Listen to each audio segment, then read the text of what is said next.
We live? Yes, you are. Good evening. See in the picture there?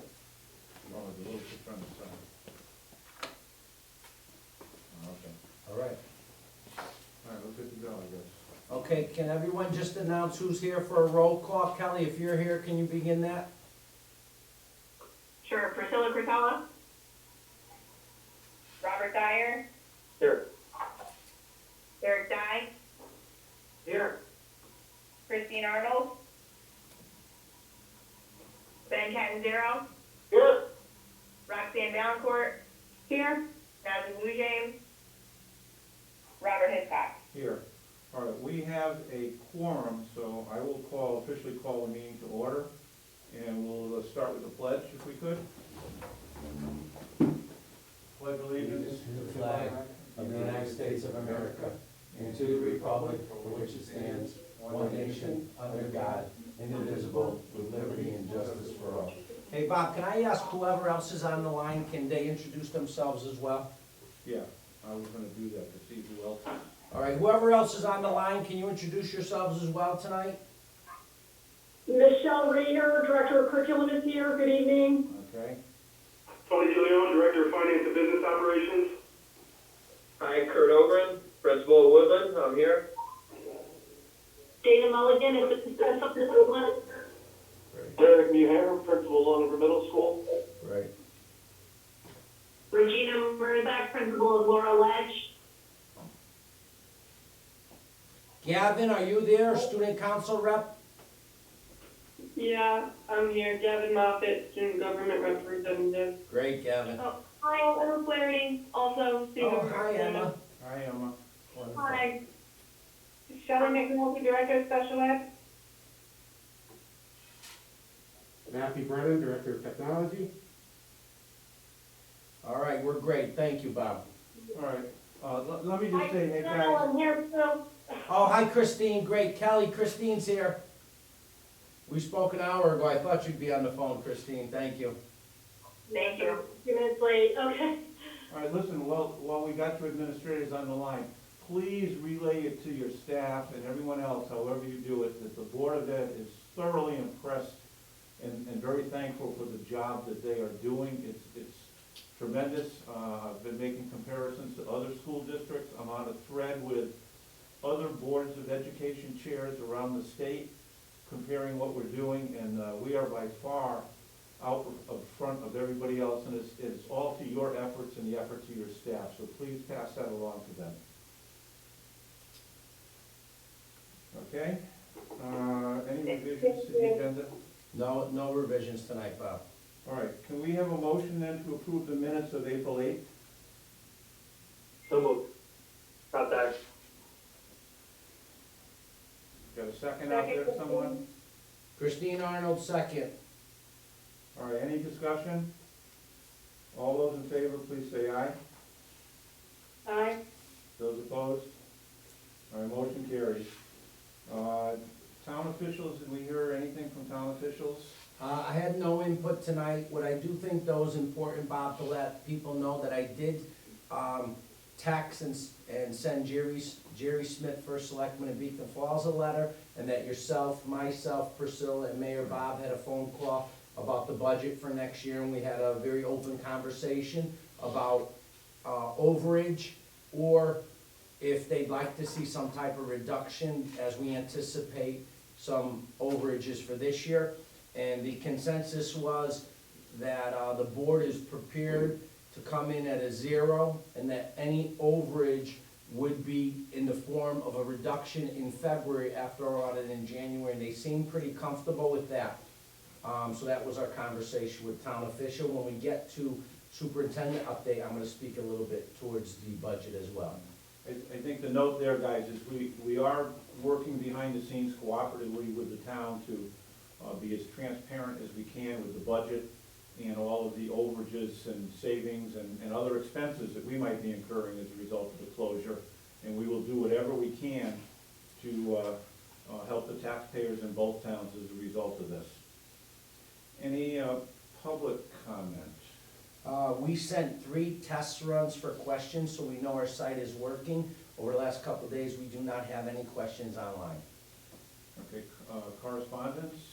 The only correspondence was today, we had sent some information out to parents about departmentalizing at fourth grade as we did fifth. We had a few parental concerns, so I replied to that parent, as well as we're sending a survey out Monday to third grade parents about a fourth grade departmental model, so we could get some input into it. All right, I would suggest too, because that email did come to Prospect Board of Ed members, it did not go to Beacon Falls members, we're forwarding it to you, so that you can see it from the parent as well. And, we'll just have a discussion on where that program is at our next board meeting. Well, we'll have a survey with some Right, input. we'll have a into it. survey with some results, and we'll put that on the agenda for the next board meeting, to just talk a little bit about the, third grade transition into a departmentalized fourth grade program, because it is something that's new.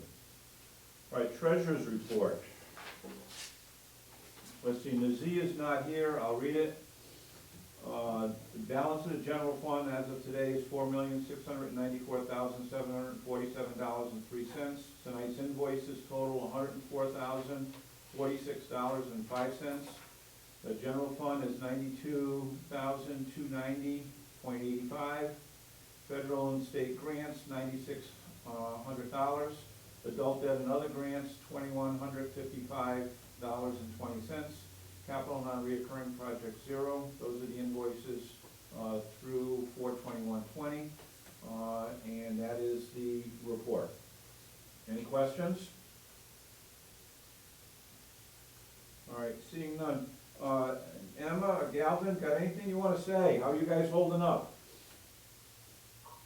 I'm holding up pretty good, and yes, we did collect some reports from some departments. Okay, well, go ahead. You're on. Okay. So from the English department, we've successfully ended quarter 3 and are looking forward to the next phase in distance learning for quarter 4. Students seem to be adapting and getting into the routine of joining classes and reaching out to their teachers. From the social studies department, social studies teachers have been working very closely with students to make the transition to distance learning as smooth as possible. Teachers miss their students, and students miss the personal face-to-face interaction with their teachers. From that department, students and teachers continue to connect regularly and have live classes using Google Hangouts, Meets, and the Big Blue Button. Students are using several platforms to access and submit work, and the math department wants to thank the Board of Ed and their leadership team for having the vision to support us in exploring Khan Academy with students for several years, so the students are very comfortable with this platform.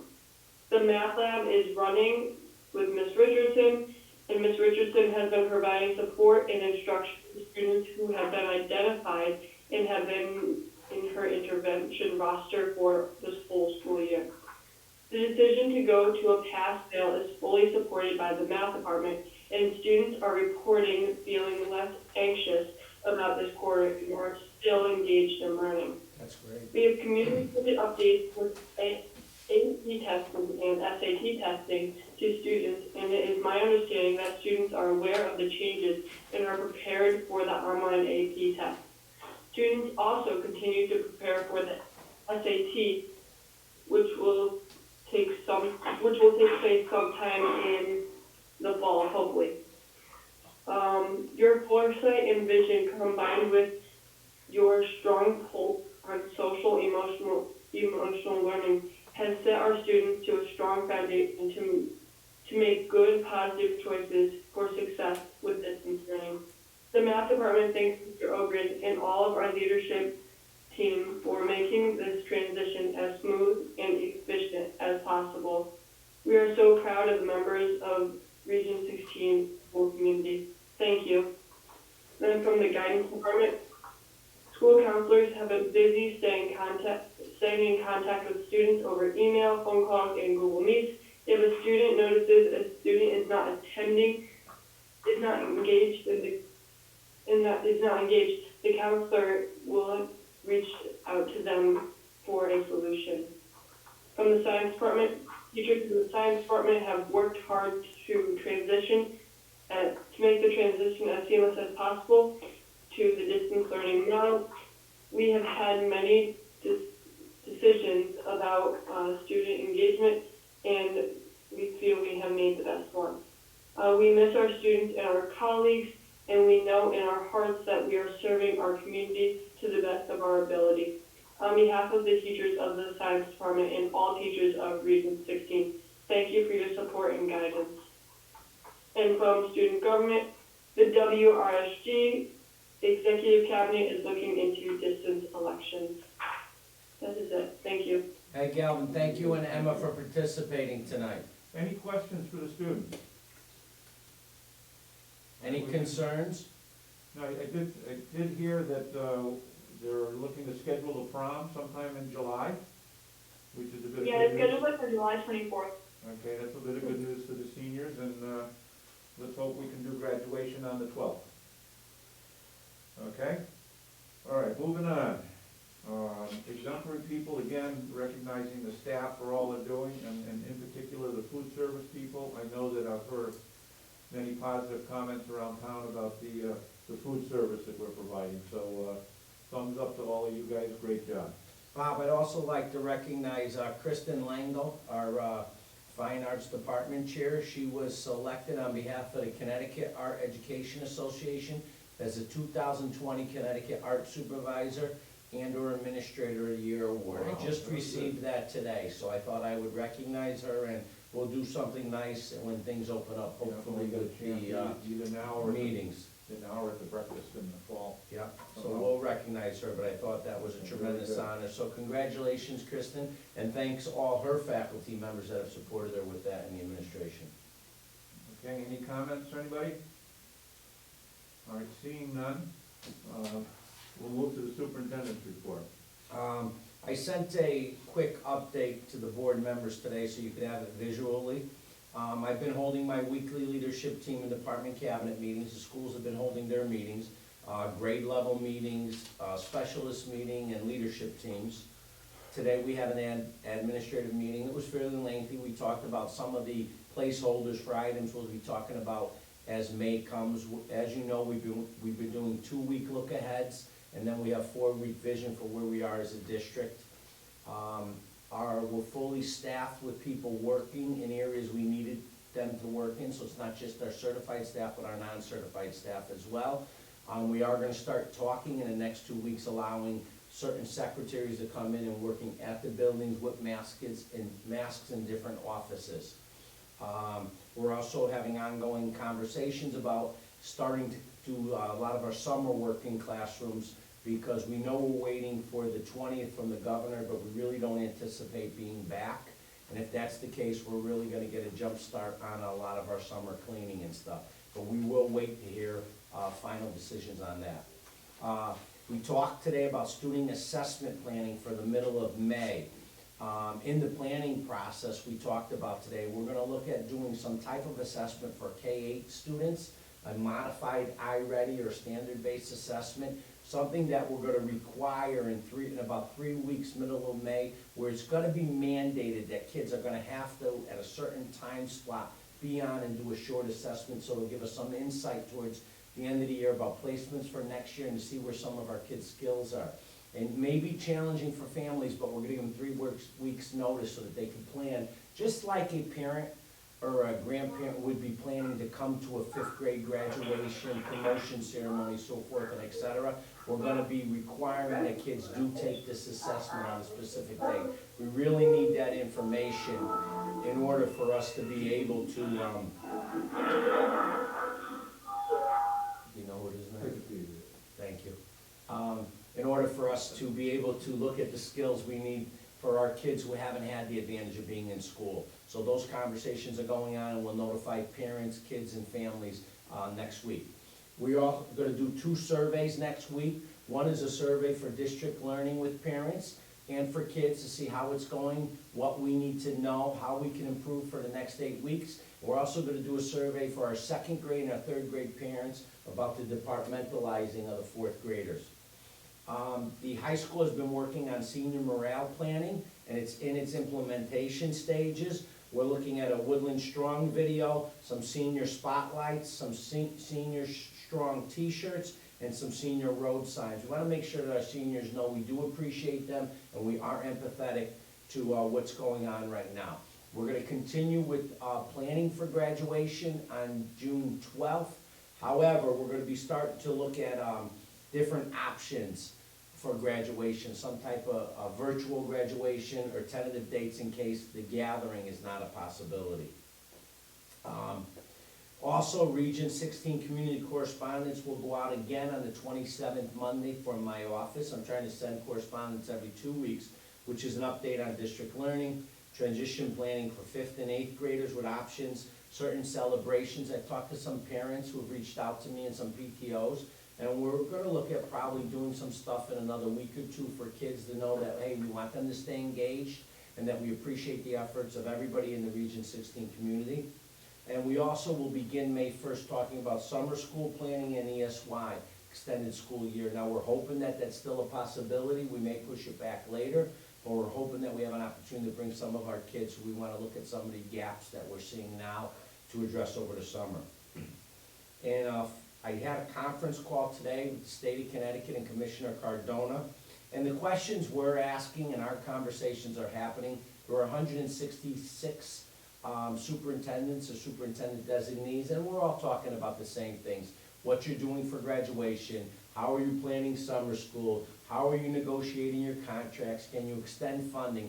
So there's nothing going on that is happening in other districts that's not happening here. We're all in the same boat, we're dealing with situations as they arise. I mean, I had a conversation today with some of my colleagues, and it's the first time in 6 years here where I don't have as many answers as I used to have. A lot more of my responses to parents are, I'll look into it, or we'll come up with an answer. So things are new, and I think, you know, our ongoing thing about being resilient and patient and flexible is the Region 16 way right now, and it seems to be working fairly well. Finally, I can say that Tony, myself, Shelley, Matthew, Michelle Rayner, a lot of different administrators, we're about 60% through completion with contract negotiation with vendors, contractors, and service providers. Hopefully by May 1st, we should be about 95% completed, and we'll be able to give some hard figures on overages for 2019-20 budget figures, this year overages. And we have entered into negotiations with the bus company finally, and we're about 5% apart at this point, so I'm hoping by May 1st we'll have that finalized as well. That's really my school closure and my update stuff. So before I get into remarks for the budget, does anyone have any questions on the stuff that I spoke to? Anyone? Questions for Michael? Just a comment, thank you, Michael, for being thorough in your report. Thank you, Robert. Up to date on things. Thank you. I'm trying to wait every week or two before I send communication to parents. I think they're getting a ton of stuff from everyone else. I think they only need the big items from me, which are the look-aheads. That's why on the 27th, I'll send another remark out. I think the general consensus is that the communities, both Prospect and Beacon Falls, are very happy with what the school system is doing.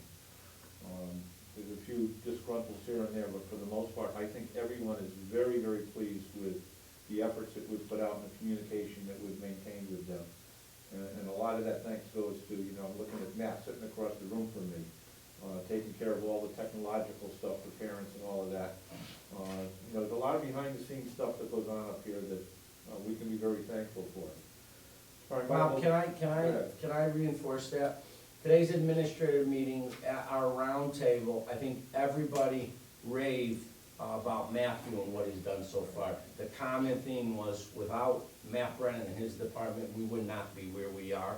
I mean, a lot of, and this is not an insult to anyone, Matt has never taken the approach that I'm infrastructure and I'm IT. He's all about what are we gonna do instructionally that blends with the infrastructure, and Matt's done an amazing job. So credit is due, and you're right on with that, Bob, 100%. We've given out, 267 computers, I think, since day one, and everybody's online. We don't have any students that we have not contacted with as of today. Yeah. You know, we do appreciate those efforts, and Matt, we do see them.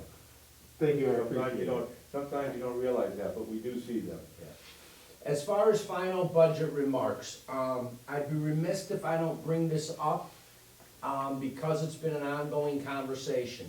So as far as, and Robert, this is still a follow-up of what we've been talking about, me and you, sidebar conversations and at board meetings. So at today's point, as far as overage is as concerned, we could come up with $485,000, which we can pay for now and reduce in next year's budget. It would be about a 1% reduction. It would be $400,000 for healthcare insurance, and it would be the $85,000 for the Bridges K-5 program. With that being said, that's one option. That we go in at a negative, so instead of our action item to reflect the zero increase, we do a negative 1%. However, that means in February, there won't be the reduction in payments, and towns can't treat that as a revenue. The other thing is, although we're coming in at a zero for the 2021 budget, I anticipate 21-22 to be a more challenging year. So if you have a 2% increase that year, it now would be a 3% increase. So my recommendation, and I think Mayor Bob was comfortable with this, I cannot speak to First Selectman Jerry Smith. I know Priscilla's not on tonight, she's not feeling well, I spoke to her today, but I know Jerry's biggest concern was a zero 3 weeks ago when I did speak with him. My suggestion to the Board of Ed is we don't go with that negative 1% and prepay items because of anticipated overages.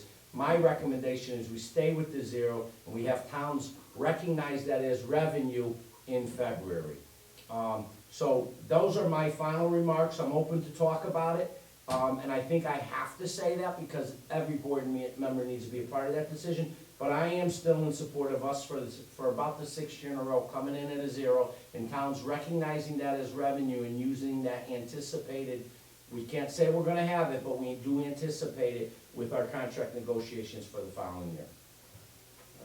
I concur with that.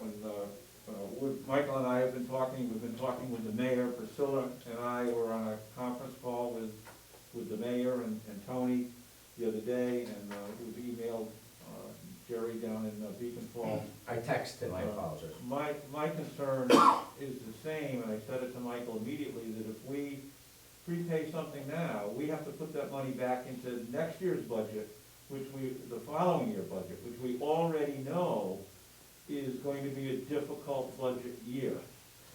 So what we are proposing is that we give an approximate figure to the towns as we get closer to the end of the year, and then that we proceed with waiting until the final audit to determine exactly how much money they're going to give.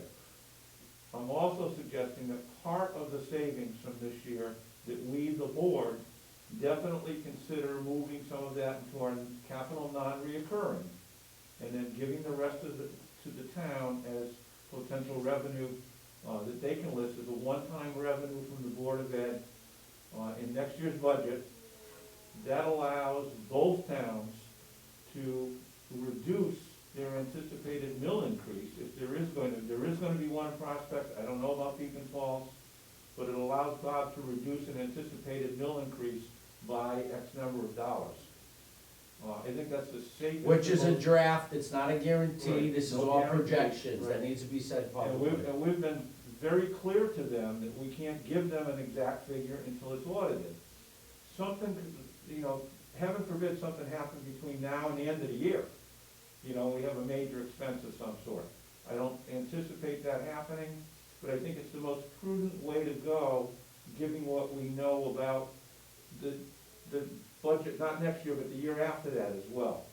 There's no big debt reductions coming up for a while. So budgets are gonna get tighter for us. So I concur with Michael's recommendation that we support the budget as presented as a zero increase and give the towns an estimate as to what we think the overage is gonna be in time for them to set their mill rates. Comments, questions? None so far. Sounds very good.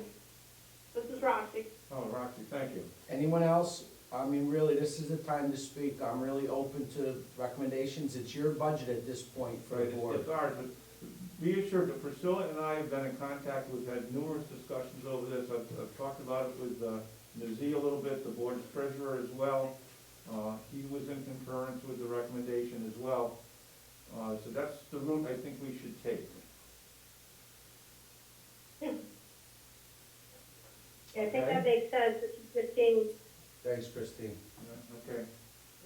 All right, with that said then, if there's no further comments, we're gonna move to action item. And I'm gonna need to, and this is a first for Region 6, and I want you to understand, guys, what we're doing. And I would also like to do a roll call vote on this, simply because of the nature of what we're doing. This is the first time that the Regional Board of Education is setting their budget without an official public vote. So it's per executive order of the governor that we are doing this.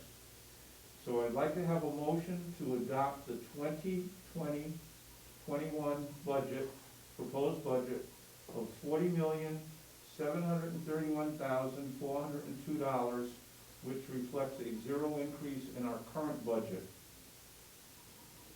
If someone would move This is that. Nazir, I make the motion.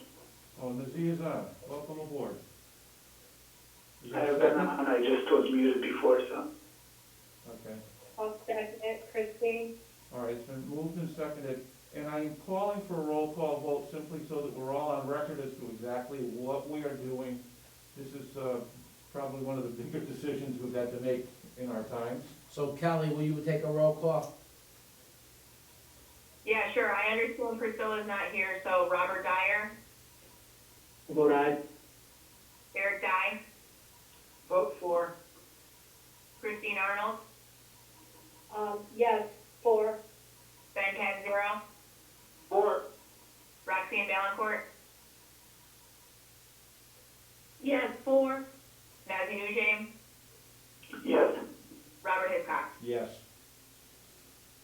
All right, are there any opposition?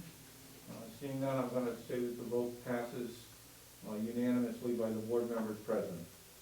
And again, in closing on the budget, thank you, Michael and Tony, for all your due diligence and hard work that you put into this budget. I don't think any Board of Education in the state of Connecticut can compare to what we have done for the last 5 years in this town as far as budgeting and saving taxpayer dollars. Okay, Tony, you're on. Bob, I have no report tonight, other than to reiterate that what the superintendent said, that we finally entered negotiations with All-Star. They're finally working with us, and we should get a better answer from them shortly on where we're going to end the 2020 year. Okay, Tony, are we gonna have some, line item movements next board meeting? Financial? Yes, we are. Okay. okay, any old business, board members? Any new business? Just that we'll give you the information on the 2 surveys, district learning and departmentalizing the 4th grade at our next meeting. Yeah, that'll be on the agenda for the next meeting. And also, we may have more information on our overage, and we should have more information as well as where we'll be going with the end of the school year. Okay, so that's the agenda for next time then. Yeah. All right, I have a question on committee reports. Do we have anything with up to that we need to? I have a meeting with Jessica on the phone tomorrow, Ritter. She's back to work, which I'm happy to say. She's feeling healthy. She had some problems. So we have a 9 o'clock, Friday, Tony, we have a 9 o'clock conference call with her. And, we haven't heard from UPSU. I asked them to get together last time, they had canceled, which I understood. We're probably gonna try to make a 1-year proposal, just to have a 1-year contract to move us for 1 extended year. But I'll have information for you at the next board meeting about that. Okay.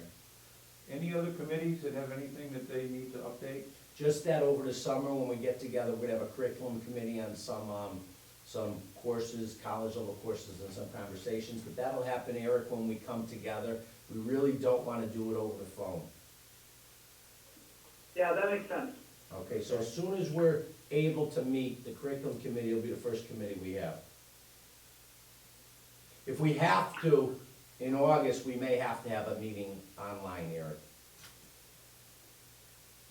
Sure, we'll see how everything goes. Thank you. All right, anything else from anybody? Yeah, this is Nazim. Are things moving forward with the unit so far as Long River? We're on track where we were last week, Does, no change. Okay, thank you. All right, seeing none, I'll call for a motion to adjourn. Do we have any, before I do that, is there any There's, public that has called in, dialed in? No, I shut the survey responses down at 7:30, but at that time, no one had submitted any questions. The conference line is not open to the public. The conference line is private. I do have one more thing, I apologize. Go ahead. I have been talking to the high school PTO about senior donations and what we do, so I am in ongoing conversations. We generally donate about $2,000, but the last couple of years, we're in support of that for them to have an activity together. Right. There's been a lot of different ways for that to happen, so I had a lengthier phone call with Sarah the other day, and I'm in communication with them, so I may have some information at the next board meeting on the PTO senior events. I would say it would be the board's intention, given what's happening this year, and I hope everyone concurs, is that we'll do whatever we can to help them out, to bring closure to their senior year in a very positive way. Yeah, I said that, but we do wanna know what they're doing with it. Right. Oh, yeah, yeah, It has to be something we do know, because it is taxpayer money. yeah. But I just wanna let you know, I had a great conversation, they're wonderful people, and I'll have information for you. Okay, motion to adjourn. Somebody, So moved, this is Nazim. Nazim, second? Second, this is Lottie. All right, all those in favor, please say aye. Aye. Aye. All right, those opposed, we are adjourned. Thank you, people. Thank you, guys, Thank you. thanks for everything, good job with the budget too, thank you.